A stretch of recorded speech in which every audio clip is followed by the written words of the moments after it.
wake up, it's morning. You're dreaming up a story, I can hear the way it's going, 'cause you're laughing in your sleep, on the path to your deliverance, in a holy roll of light, pouring through your window, and I'm happy. This morning, I'm out at Mimosa Pines Cemetery in Carlyss on Highway 27 South. Mimosa Pines is actually another one of my favorite places to come to in Sulphur, to get away and just really have some peace and quiet and listen to my mind for a little while. And then when my mind settles down, I can find my heart. That's at least what happens for me. My mind's a busy place. And when I, kind of like the Tao Te Ching says, if you can stand still enough to let the mud settle to the bottom, the water becomes clear. So that's really healthy for me, and I need those times. I don't come out to Mimosa as much as I used to. I used to come out here a lot more. It's been a while, actually. But this morning, I really wanted to get up and go for one of my prayer and meditation walks, and I've really grown fond of walking down Maplewood Drive, but had a late night last night and a really busy week, lots of work and just things to deal with all week long, and I was really tired last night, honestly. And my son, as many people know who listen to this, is in the color guard, and they had a game out of town. So any band parent knows those out of town games, you're really kind of burning way past the midnight oil, waiting on those kids to get back. So anyway, I tried to get up this morning at my normal hour, but it just wasn't happening. So I thought, well, I can drive down to Mimosa and just have some quiet time. And honestly, I actually came out here to journal for you guys. This week was really interesting. There's something that's been on my mind all week long. And when I first started having these thoughts about what I'm going to talk about today, I really hadn't put two and two together. There was some kind of serendipitous timing, some serendipitous occurrences that were lining up this week for this subject to be relevant for me. And just so you know where I'm sitting, just kind of the space, sunrise has already happened, but the sun's not too high in the sky. But out at Mimosa, there's a uniformity to the way the graves are manicured and the way that the headstones are laid. So when the sun comes up, it casts these long shadows across the ground, and especially on a morning like today where there's really barely wisps of clouds in the sky. I really do enjoy that when I come out here, to watch the shadows move across the ground. But where I'm at particularly, there's a spot, if you ever come out here, and you may be familiar with it already. There's a marble statue of Jesus touching his Sacred Heart. It's missing a few fingers. It's cracked off over the years, but it looks like it's fairly well kept up. It's clean. And if you walk directly south of that statue faces the west.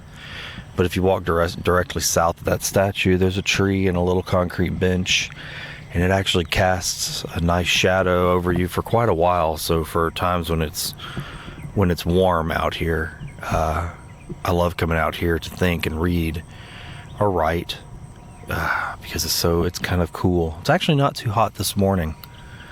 A little breeze coming across, so that's nice. I wasn't looking forward to being humid and sweaty today. I just really honestly just tired. And maybe tomorrow will be better after I've had a normal night's sleep. But yeah, right now I'm just feeling tired. But not too tired to talk about this subject. When I got up, it was actually the first thing that I thought about again. It's been that way for days. And what I want to talk about is the Dallas police officer that was sentenced to 10 years in prison. So if you follow the news at all, on the surface, maybe you don't know what I'm talking about. I'd be surprised if you didn't, but on the surface, you hear that headline, and it's just another piece of bad news. And just to tell you how I came to see what I'm going to share this morning, just give you a little peek into my week. I was producing several things this week. We had our anniversary episode this week, and we really wanted to make it a big week, just full of great things, and just really push hard to produce a lot of content in a lot of different categories to really set the stage for the coming year. So we had a journal episode come out, as you know, and this will be the second one of those. Then we also had our anniversary episode. Then we had a B-Sides, which is for our Patreons. So they get kind of a secret podcast with the team, me, Michelle, and Nicole. So it's a little bit more, off the beaten path conversations, not super deliberate. You just get a peek inside what our morning meetings look like. If that's your kind of thing, that's pretty cool. You can check that out on our Patreon page, and we'd actually appreciate all the support that everybody's given us there. Then we also had a live episode, and then on top of that, we had also our regular work, our paying work to do. So it was just a lot, and it was all good. Never once did I feel stressed out, except for one time. I was getting stressed out about a little detail, getting annoyed about a little detail related to one of the productions we were working on. And I was letting myself kind of fall into an annoyance and grievance. And in the midst of it, I was kind of talking about it with a really close friend. And that friend said, "Hey, not to change the subject, but have you seen this story?" And so he shared a link with me. And that link was of the courtroom during the sentencing of this officer who had shot this man. So for those who don't know the story, she comes home to her apartment and she goes into the wrong apartment. The door was unlocked to another apartment. I don't really recall why that happened, but just in a nutshell, she goes into the wrong apartment. She thinks she's in her apartment, and she shoots the man that's in the apartment because she thinks he's somebody in her apartment, kills him. And then, this investigation ensues, and there was a little bit of a smear campaign against the guy. And I do remember just getting ugly and just kind of feeling really honestly terrible about the whole thing. I was like, what a messed up thing. This whole thing's just messed up. What really, really bothered me, not to overshadow the man's death, which was absolutely just senseless. What really bothered me was how the victim sort of gets demonized in these types of situations immediately. And that was what it seemed like that engine was trucking. And so that made me feel terrible back whenever it happened. But I didn't really follow it any further past that because, guys, I talk about it on the show all the time.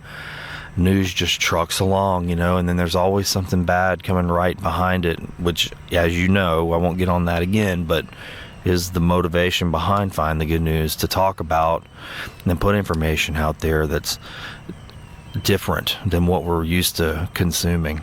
So anyway, back to my original point. Well, this week at the sentencing, the victim's brother was on the stand, and he spoke directly to the officer who had shot his brother. I would encourage you to go watch that video right now. If you're listening to this, go find it. Search any of the words that I've just used. You're going to find it. Dallas, police officer, sentencing, 10 years, forgiveness. Any of that's going to get you where you need to be. But I didn't watch the video immediately after my friend sent it to me. I was still kind of dwelling in my frustration and irritation. And I had a little bit of a chit-chat about it with him, and I said, "Oh yeah, I know this story," and I just kind of moved on. I made a mental note that I would watch it later, and honestly, I'm glad I didn't watch it then. The truth is, I really am glad I was at work when I got the link. So, the next morning, I got up and I it was on my mind for some reason. I need to check this link out that he sent. And so it was before anyone had really, there wasn't anybody around. I remember that. I don't remember what time it was, but I just know there was one of my children was still asleep, and my wife and other son had left. And so I was kind of alone. And I watched it, and I wailed. I just wept out loud. And, you know, wherever you think tears come from, emotions, whatever, thoughts, I could feel this rising up from a different place. And I felt this before in my life a few times, more than a few times, where it's a different kind of feeling. And maybe you know exactly what I'm talking about.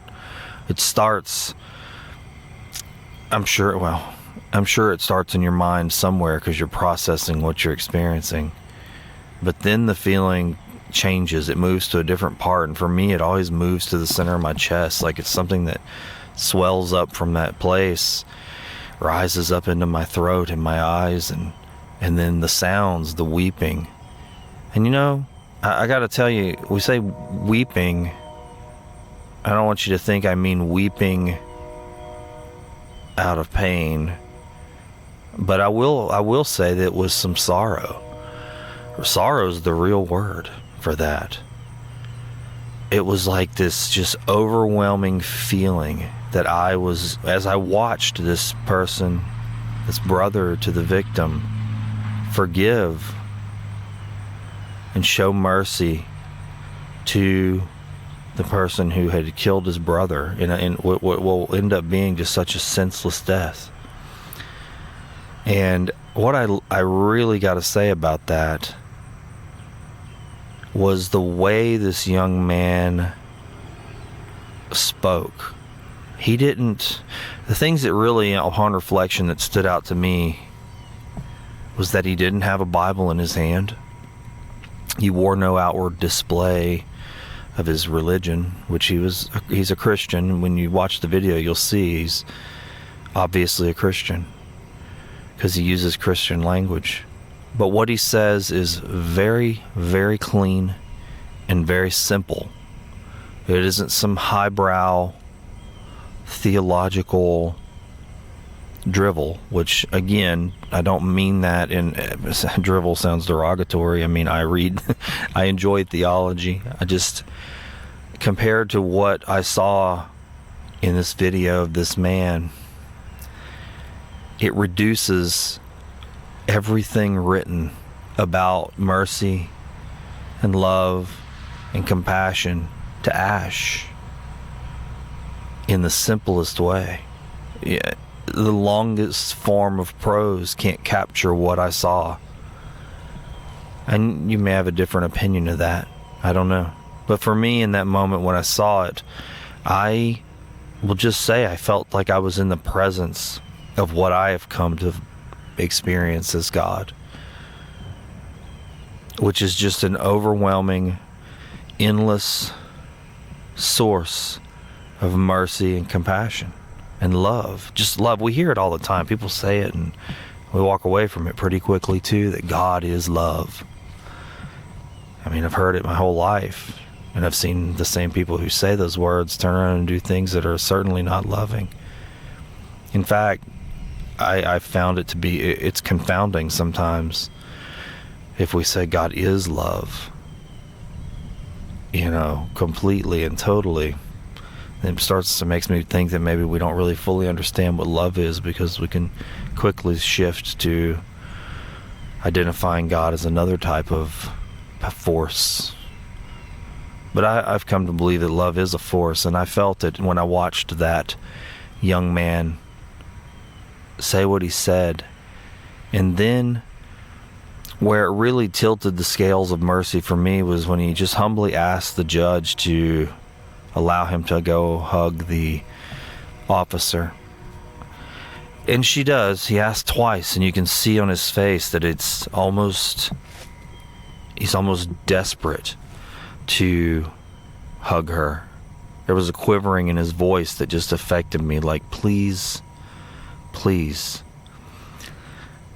I've been wondering why that was so important to go touch the person and to embrace this person who had, killed his brother senselessly, this person that he loved. And I'll talk about that in a minute, but he got up, as you'll see in the video if you've watched it by now. He got up and he walked around, and he and the former officer, they embraced, and then there was the shuddering and the weeping on their end, and I wept. And I think it would be easy to just say, well, that's sweet, isn't that something, and then move on. But in that moment for me, when I saw it, I was overwhelmed, because what I was seeing was something that I think we rarely fully get to see. And so I guess that gets right into what I wanted to talk about today. And that's saints. As someone who professes to be a Catholic, albeit by many standards probably not a good one, whatever that means, the saints are a big part of life. They have been even before I was a Catholic, before I confirmed Catholic. I would read writings of the saints and look at their lives, and I thought, what wonderful models. And as someone who also had practiced Buddhism for so many years, that wasn't an odd thing to me to look at individuals who were who practiced their faith or their belief or their spirituality to a higher standard, or held themselves to a higher standard. I was always attracted to that and loved reading the writings of those people. And they're all across history. So turn 360 degrees and walk any direction. You'll walk into some kind of wisdom eventually, if you're looking for it. But one of the things that I've always thought about with the saints was the moment that it happens. If you're familiar with the way the process goes for official sainthood with the church, then it sounds very legalistic. For someone to have an official designation, there's an inquiry. Someone has to make a recommendation. I'm going to really sum this up. Make a recommendation. They look for miracles surrounding their lives. And then over a period of time, through all this discernment and investigation, the church officially will or will not designate someone a saint. And that's the official way. But what I'm talking about here today is the way we all talk about it, sainthood. We all say it. Heck, our football team is called the New Orleans Saints. I wonder often if that isn't even part of, if that almost diffuses it a little bit. We say it so much in association with a team, do we really, truly stop and think about what it means? But I always think about, like this week especially, I was thinking about St. Francis of Assisi. And I've talked about him many, many times on the podcast, especially even perhaps in the B-sides I talk about him. But St. Francis has been a saint that and he's popular the world over. He's the bird bath saint for some people who don't know anything about him. They just think he's a sweet guy that loved nature and was kind to animals, and that's fine if that's where the line is, but there's so much more to this historical figure. In many ways, he is another Christ. And for me, that's what I've always thought of as a saint, another Christ. This is a being that has reached this deeply within themselves, and love has emerged, and they're living, breathing, loving human being like Christ. And I've always been fascinated by that. But what really I always wondered is it's a slow process, right? So when St. Francis was living and going through this transformative process that he went through, and completely confounding everyone, all crashing against the walls and the rules of what it meant to be spiritual or Christian, for that matter, or Catholic at that time. I just would love to be able to really see that. And then I wonder, Was there a moment like what I saw in this courtroom? Was there a moment where you could feel it with St. Francis? And I told the story of the clacking of the leper sticks in a past episode recently with Chase Savant.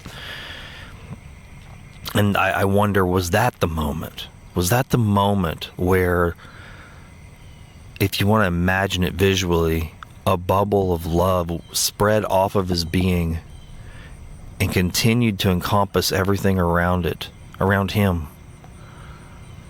Interesting. Did you see how I shifted to it? That happens to me a lot when I start talking about God and love and divine mercy, and get into that territory, and all of the gender norms tend to fall away from me. Speaking of St. Francis as another Christ, I easily shift to it instead of he. I find that pretty fascinating. I kind of love it, to be honest. But so St. Francis, he's another Christ. He's having this moment. When was that moment, and how large this bubble was, and did it continue to radiate? And honestly, it did. It had to have, because it's come down to even our age, so long ago, and even still an example of love and mercy and compassion. To going to the places that no one wants to go, loving in a way that's too hard, loving people that are too hard to love, loving creatures that are, quote, beneath us in a way like a God that is love would love them, creatures that arose from the same thing that we arose from. I think that's beautiful, and I just wondered if that wasn't what I was seeing in that moment. Like, would I have fallen down and wept in the presence of St. Francis? I think I might have. And so this week, after I watched it, I went to work, and I said, look, I'm just going to share this with you guys. And they watched it, and the feeling emerged again. This overwhelming power. And we had a good conversation at the office about it. What is this feeling that takes over and rewires your reasoning? By the world's standards, we want justice so badly. We want the person who's hurt us to pay for what they've done. And that makes so much sense from a very, very human point of view. And we justify those actions. I listened the day after, I listened to a podcast where someone was talking, a Methodist minister was talking about the death penalty, and really kind of spent a lot of time justifying the death penalty. And I thought to myself, as I listened to the legalism of it all, how much work was being put into that, how much energy it was putting into this justification. And I'm not going to demonize that man or say he's wrong or evil. I'm just saying that there seemed to be a disproportionate amount of effort being put into that. It was very intellectual, very secular in the way it was presented. And so it made me just wonder, when we get into the realm of divine mercy, how hard it is to be secular about that.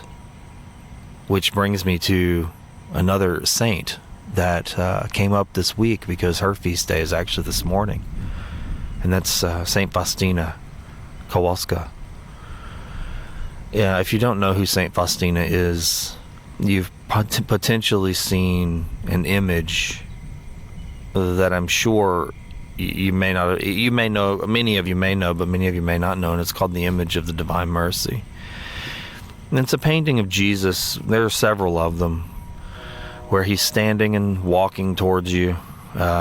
He's pulling his garment apart right at the heart, and then a red and blue ray of light are coming out of his garment. There's several of those that have been painted over time, and people now it's become quite popular because she was the first saint the church had canonized in the new millennium. Of course, I didn't know this, 4 or 5 years ago, but that was the case. And like many saints, Saint Faustina's work was only revealed later, after a little bit of persecution, being seen as the oddball in the bunch, the one who couldn't quite follow the rules, needed special care because he couldn't quite follow the rules. And then even to a large degree, much of what she wrote was suppressed, and only in the 1970s was it really authorized by the church for public consumption. But that again, I'm talking about legalism here. But when I discovered Saint Faustina, quite serendipitous time in my life, lots of things were lining up. It was the right place at the right time, after a day of incredible occurrences, honestly. Things that I couldn't have even put together, to put her name in front of me, for me to go down the path to finding more information about her. But she wrote a diary, a very healthy diary. I mean, it's really large, and you can buy it now. It's in paperback and leather bound. But so I got a copy of her diary and went into that space again of divine mercy and love. And when you read Saint Faustina's diary, it kind of it's another wrecking ball. All the walls and structures get thrown to the ground. I mean, it just decimates so many things. Now, because she was a Catholic nun, the church certainly, I guess holds ownership over those things, over her works. They're the source of disseminating that information. And that is a very structured entity. Lots of paperwork. But at the same time, if you get your hands on a copy of St. Faustina's diary, and I say this to anyone, whether you're a Christian or a Catholic or a Protestant or an atheist or agnostic or a nun, N-E, which I was a nun for many, many years. I don't mean it as an ugly word. I would even say I still have a dose of that in me. Or if you don't, or if you practice something else, something that's, I didn't name, because the world of religion is large and wide and beautiful. You'll find something in St. Faustina's diary. Even if you don't believe in God, and look, I got to be clear when I say God. The joke that I hear as I come back so often when people have conversations about God in the modern world is Father in the sky that's off somewhere else, and another dimension or space, and looking down from a throne. And I got to tell you, that's not my language. And if that's what I say when I talk about God and love, if you're filtering every word I'm saying through that lens, I'd ask you to take those glasses off for a minute. And that may be your lens, and a healthy lens. If that's helpful to you, leave them on. But if it's not helpful to you, take them off for a minute. And I guess the simplest way I could put it is, think of God as like being underwater. Yeah, like a fish underwater. A fish is underwater, and it breathes the water, and it's living in this space, completely surrounded by it. The water is literally its life, and you pull it out of that water, and its life is gone. A fish can't comprehend dry land, can't comprehend the sky that we are under, the green grass. So think of God that way, maybe for just a minute. As I talk about this, and maybe that'll be helpful to you. It's helpful to me. Back to her diary. oddly enough, she talks about water. She calls the ocean of mercy endless, unfathomable, inexhaustible. That there's no grievance, there's no sin, okay? There's no thing that the divine mercy cannot wash away. There's no stain on humanity that can't be washed away in the divine mercy. That's pretty incredible. That message really resonated with me, because I started, what she paints in her diary is an image. It's a roadmap to God's love, to be honest with you. It's a roadmap to fullness. It's something that you can jump into, like take the Nestea Plunge. I mean, that's the truth. Close your eyes, and we say that, a leap of faith, all the time. You can close your eyes and fall backwards into the divine mercy. I did. I fell backward into the divine mercy. And when I fell backward into the divine mercy, I saw a bunch of other beings in the divine mercy all across history. But those people aren't just in the past, right? And I think that's St. Francis's feast day was actually Thursday. And I think that's what I'm talking about. There was a moment, there had to be a moment at some point where St. Francis did the Nestea Plunge and fell backward into the divine mercy. And everything changes. And so, getting back to what I was talking about, when I watched this young man on the TV, I was watching this young man fall backwards into the divine mercy. And that's what I think I was feeling when I watched this. And maybe you feel it too. Maybe you felt it too when you watched him. Maybe you felt something swelling in your chest. And maybe you became aware that you were in the water, surrounded already surrounded and bound by love and mercy. And maybe that's why we cry. Sometimes I think that is because it's like recognition. I used to read these comic books when I was a kid. Loved them. And honestly, they just finished a couple of years ago. They were the ElfQuest comic books. And, oh man, I loved some of the language in those books. But there was something with when the elves, they would, they were these higher beings that were trapped in the world, They'd lived all these millennia. But each one of them had another soul or elf that had a higher being within themselves, and these higher parts of themselves would recognize each other. They actually called it recognition in the book. And once someone had recognized, once their recognition had taken hold, they were always connected. They could never forget it. And I guess that's kind of what I wonder when I feel that sometimes. And I wonder if you feel that too, when you recognize that in another human being or in a child.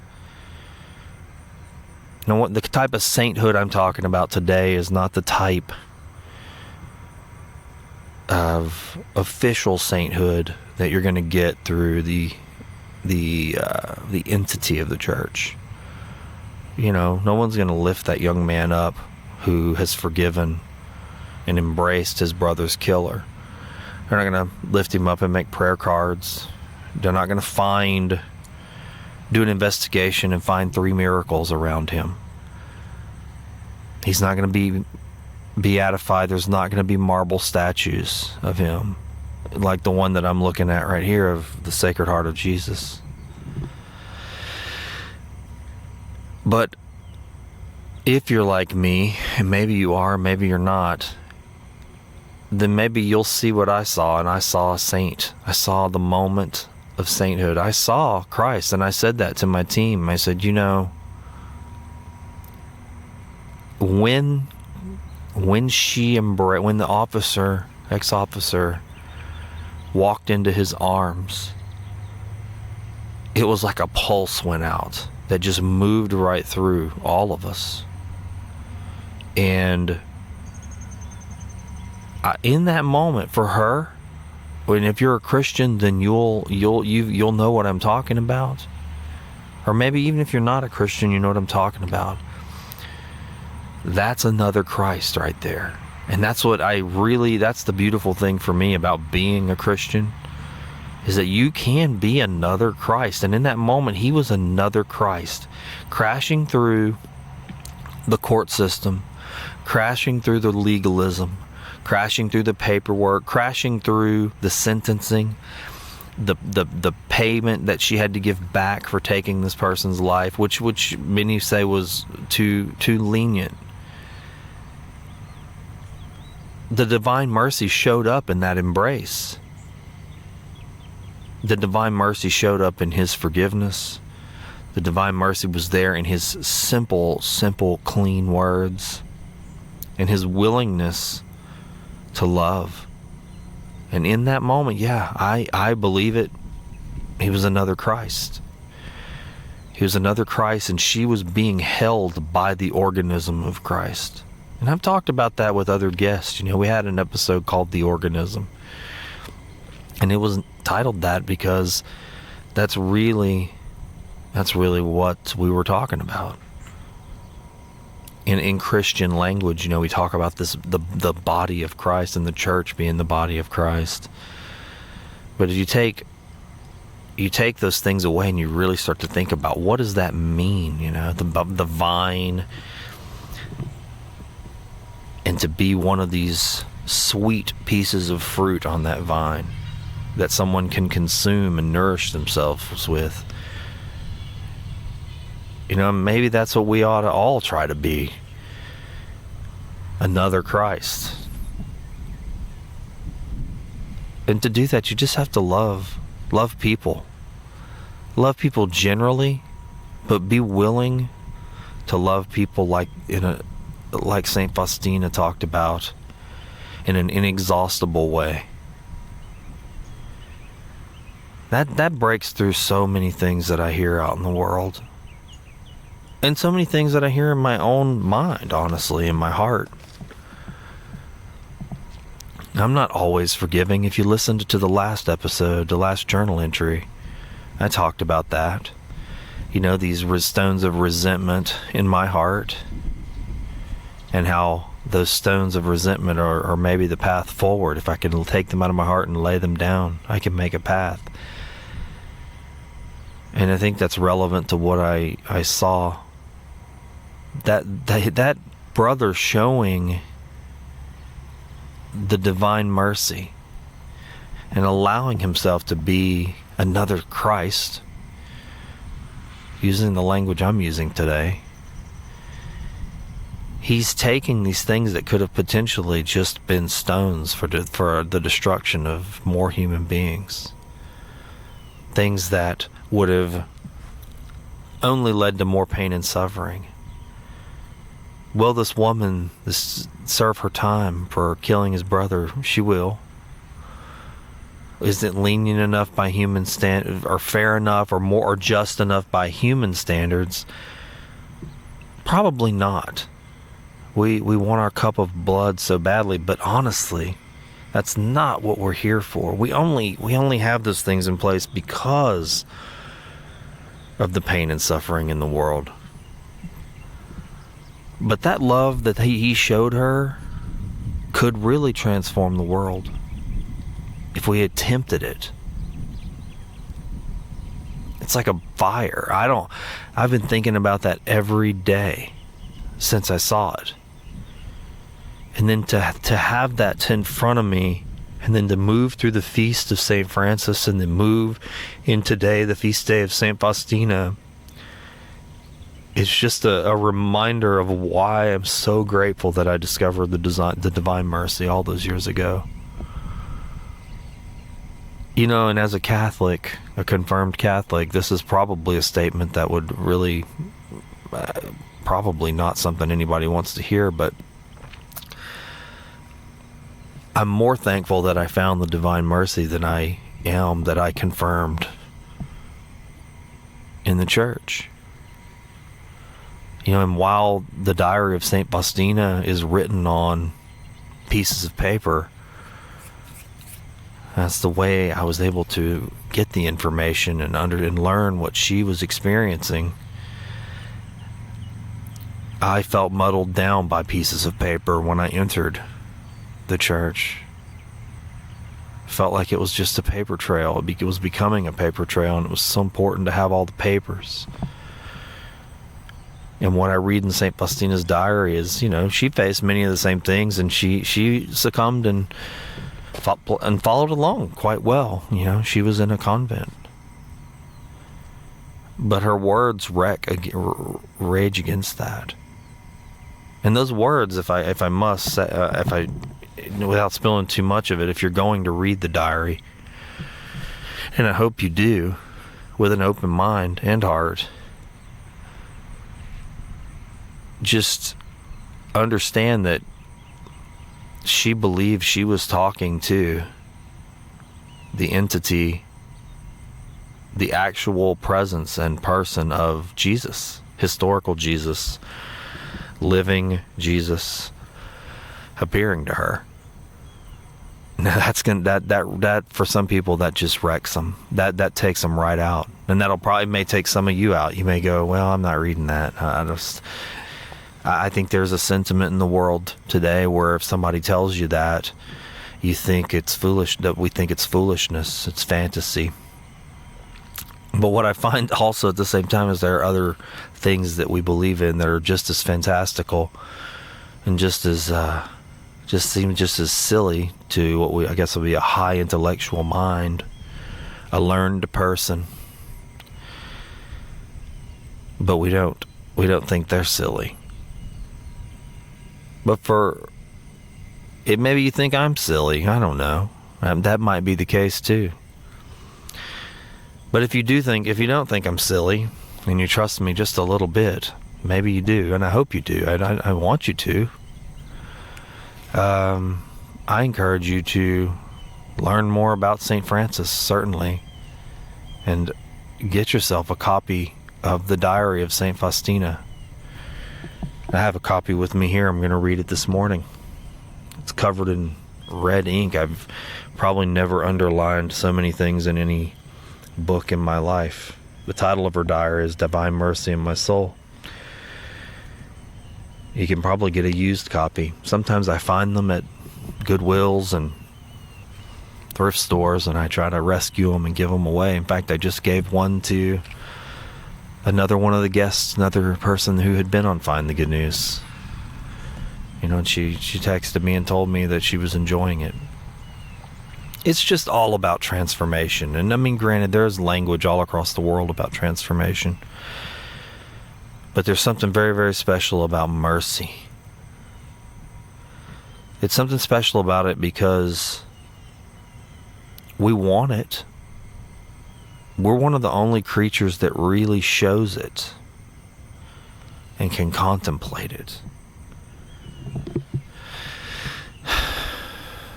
I think about that a lot. What if I were just another creature? Would we be able to contemplate mercy? To be able to show forgiveness, to give it. It's a gift. It's something that's inside of us. We're permeated by it, love and mercy, like the fish in the ocean. We're surrounded by it. It's what keeps us afloat. And you'll find that language in her diary and in other mystics across the ages, that the whole universe is supported by a pouring out of mercy, a giving of. I mean, you can't look around and not see it. I can't look around and not see it here at the cemetery, you know, lest I forget where I'm actually at. Each one of these people, every single one of these headstones was a life, a giving of. A breath was in these bodies, you know, and each one had the capacity to feel all these complex things: anger, hate, love, kindness, mercy, hope.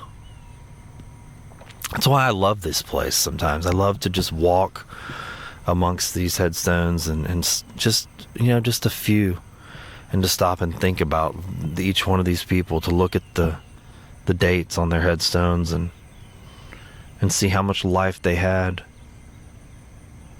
I may not know them, but just to know that they had similar feelings to the ones I have. Each one of them was a part of the giving of. The grass on the ground, the trees. It's all being poured out. Something being taken from something else. Each one of these plants and trees out here is being nourished from something else. It's drawing itself up from the earth. It's not separate. It's a part of the giving of. And how amazing to be a creature like a human being, or any of these other creatures. They can be nourished by the earth, to take food from the vine, put it inside ourselves, and to be free to move about and still be a part of the giving of, the pouring out. I think it's built into our nature to pour it out. When we resist that, that's when trouble begins. When I pull in, this is mine, not yours. This love is mine, it's not yours. I heard many, many voices this week, which I unfortunately knew would come, that really belittled the brother, taking away the justice. This justice is ours, it's not yours. We want justice. And what if he would have done that? And I heard that too. Many people say, well, it's his forgiveness to give. No, it's not yours, it's not mine, it's his to give. And I understood what they meant. It wasn't our brother that was lost. He's the victim. He's the victim's brother. It was for him to do. So you can't say anything about it. And I heard that tone over and over again. You'll find that. I'm sure if you look that video up, you'll find those voices out there. I just hope, I really do hope, I hope that when the day comes, if it comes, and I think in small ways it has come many times. Heck, pause right there. Actually, yeah, we have small things all the time that are like this. I do. Where if I would just forgive and show mercy, it's an uncanny balm. You can let it go. Doesn't mean the act wasn't cruel or hard or inconsiderate. Which really, that's the bulk of it, right?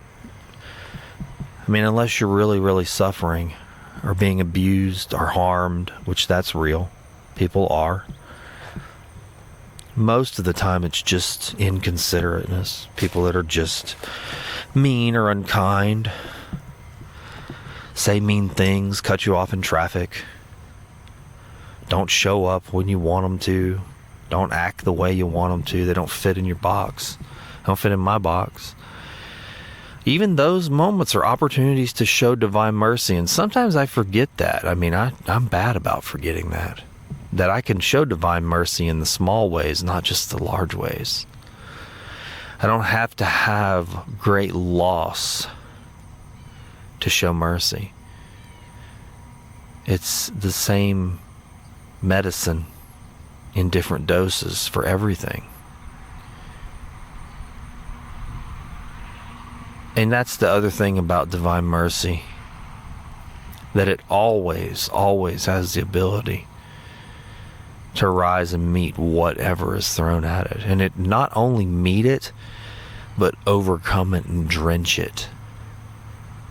I was driving the other day, and I drove into a rainstorm, a real short one, but the drops, I had this thought, as the drops hit the windshield and I turned my windshield wipers on, the windshield wipers could not work fast enough. And I thought the drops are huge. These are bigger raindrops. Sounds silly probably, but I know you know what I'm talking about. Yeah, and the windshield wipers couldn't keep up. No matter how fast they went at the max capacity, the raindrops were just too much. They were too large and too wet. And I was like, wow, man, this is some serious rain. This is some serious downpour. Everything's going to be drenched. That's what I'm talking about. And that's what St. Faustina's talking about. Drenched. I guess maybe that's a challenge for myself. Several from just talking about this out loud with you. Is to start looking for the saints harder in this world. Looking for recognition. Right? I want to recognize them as another Christ. I want to see that more in the world. And look, I'm not talking about, when I say another Christ, for my friends out there that language may not work for you. Please understand what I mean. I'm not asking you to go to church and sign a membership and start tithing. And then fall in line with whatever is the outline or structure of that particular church. That's not what I'm talking about. When I say I want you to be another Christ, I'm talking about something completely different than just that. You can do that. That's great if you can find a home of whatever you believe. No matter what you consider yourself, even if you consider yourself a nun, None, you can still be another Christ within the framework of what I've talked about here today. You can still show so much mercy, so much love. You can be like a fountain. And that's actually the language that St. Faustina uses. The fountain of mercy. I trust in you. That's what she says. That's incredible, actually. Something you can just... Have you ever been so thirsty for something? And you finally get your mouth on a water fountain and it's like you just drink and drink and drink. I was talking about that the other day on one of our B-side podcasts, that I can drink some water, man. And when I was a kid and you get your turn at the water fountain after playing outside and they'd say, don't drink too much or too fast, you can get sick. I would just drink it and drink it and drink it till I was sick and didn't care. I just wanted that water. I was so thirsty. And that's a good illustration for the world, man. The world is so thirsty. Guys, you can look around and see it. I mean, you can really look around and see how thirsty we all are. It's so easy. So many of us were so thirsty. But we just fall right in line with the times, and we say what we hear, and we hate like our friends hate. We keep people out that our friends don't want in. Build up the same little walls and structures. But really, we're just so doggone thirsty, and if we could just let that go, we could drink, be fountains for each other. That's what I want to be. I'm definitely not there. But I can see it. I mean, I saw it this week. I've seen it in St. Francis. I see it in St. Faustina. I see it in the Divine Mercy. And maybe one of these days you'll see it in me, and I'll see it in you. That's who I want to be. That's what I'm thirsty for. I guess I would like to maybe close out this journal with the prayer of St. Francis. Every morning I get up, and it's kind of private, honestly. I have a small little ritual that I perform. It's kind of just the loading of my pockets, I guess I consider it my armoring up or sealing myself for the day. Maybe that's the best way to put it. Making sort of a pact with myself. And I break it all the time. But Every morning I get up and I have a red scapular. If you don't know what a scapular is, then most of my Catholic friends will know. I have a red scapular of the Passion of Christ, and I get up and I say the prayer of the scapular. I take it off every night. Some people leave it on, but I take it off to sleep.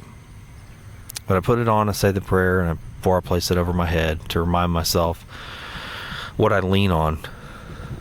You know, where I find my strength when I'm not strong. What's my walking stick? And that's it. But then I also have another thing I put over my neck. It's a replica of Pope Francis's pectoral cross. And on it there's an image of Jesus with a sheep on his shoulders and 99 sheep behind him, which that's one of my favorite scriptures, of this shepherd that goes out for the one in spite of what would normally be done. Because what shepherd goes out for one when the other 99 are right there? The 99 good sheep, the 99 sheep that aren't lost, the 99 sheep that are doing everything right, the 99 sheep that are going to mass on all the right days, going to confession every time before, the 99 that, you know, follow the herd, the 99 that do whatever their friends do, the 99 that are just, they got the right paperwork, the 99 that honestly don't doubt, the 99 that get it, the 99 that believe fully, the 99 that have taken the Nestea Plunge, whatever. There's a lot of, the 99 is a large spectrum of people, but there's that one, you know, there's that one out there that's like, I don't get it, I don't believe it, I don't want to do this. Yeah, I don't want to love. What are you talking about? She killed my brother. She deserves to rot. She deserves to die. She deserves to be miserable. She took his life. You know, I don't care about her. Good. She should have got more time. Well, you do that, this is what you get. That's what they deserve. Man, the Good Shepherd goes to that person. The Good Shepherd goes even when that person's like talking foul against the Good Shepherd, telling the Good Shepherd to not even come. I don't want to go with your sheep. I don't want to do any of that stuff. I don't want to love. I don't want to forgive. I'm fine. I don't want to help anybody. I'm happy just the way I am. Don't come over here. That's what I love about that cross. So when I get up in the morning and I put that on to start the day, I say the prayer of St. Francis. I memorized it years ago, like 20 years ago. I say I memorized it. I memorized some version of it. And a lot of people have said that it wasn't really even written by St. Francis, but it just captures the essence of what it meant to be a Franciscan. I didn't know that till much later. But I don't care. The prayer is still powerful. And this is what it is. If you already know it, then you know where I'm going. Lord, make me an instrument of thy peace. Where there is hatred, let me sow love. Where there is injury, pardon. Where there is doubt, faith. Where there is despair, hope. Where there is darkness, light. And where there is sadness, joy. O divine Master, grant that I may not seek so much to be consoled as to console, to be understood as to understand, and to be loved as to love. For it is in giving that we receive, it is in pardoning that we are pardoned, and it is in dying that we are born again to eternal life. I've dissected those words so many times over the years. what each one means. How I want to enter the day that way. Oh gosh. More failures than successes by far. But it's still there every day. And every day, I do want to die to my old self, my old ego, my old identity, and rise into the new one. Maybe if you see me, you can help me. Maybe if you see me, and I see you for who you really are, as another person, another being permeated by the ocean of mercy, maybe we'll recognize each other. Thanks for listening to this journal. I appreciate you taking the time. Let me talk to you. With the movement of a merry-go-round, you always finish back where you start. So accustomed to the spinning all around you.